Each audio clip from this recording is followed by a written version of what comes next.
Hi, Lake Grove family. Pastor Lillian here with today's devotional. The title of the devotional is Jesus as the Face of God's Holiness. Now, one of the discussion questions in our devotional asks, what resistance is associated to the word holiness? Now, if you have any resistance, it may be because you've likely either heard or used the idiom holier than thou. You know what I mean, right? Sometimes we hear people saying, gosh, I can't stand his holier than thou attitude. Or she was intensely irritated by her holier than thou attitude. You may have even caught yourself saying, oh, he's always sounded holier than thou. Well, where does that leave us? Especially as we have been going through the past couple of weeks talking about a virtuous life that is described and defined by the character of holiness.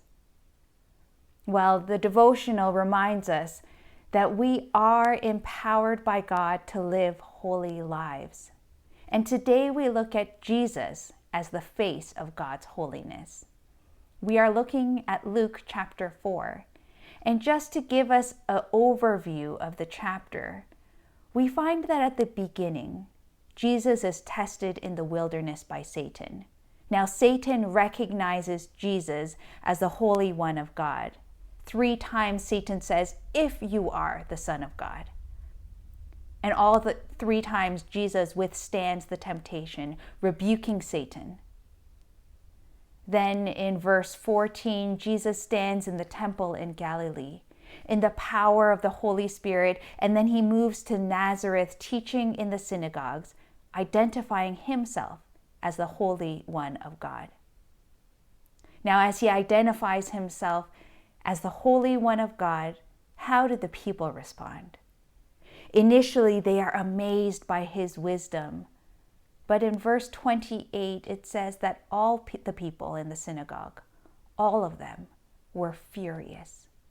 They reject Jesus, and they drive him out onto the brow of a hill in order to throw him off. Thankfully, we read in verse 30 that Jesus walks away from the unbelieving, violent crowd. Then in verse 31, Jesus goes to Capernaum, another town in Galilee. And on the Sabbath, he goes and he teaches. Now this time there is a man who is possessed by a demon, an impure spirit. And the demon recognizes Jesus. In verse 34, the demon says, I know who you are, the Holy One of God. Go away. What do you want with us, Jesus of Nazareth? Have you come to destroy us? Now, even though the people who had faithfully worshipped in the synagogues rejected him, the demon recognizes Jesus as the Holy One of God. And not only does the demon recognize who Jesus is, the demon is obedient to Jesus.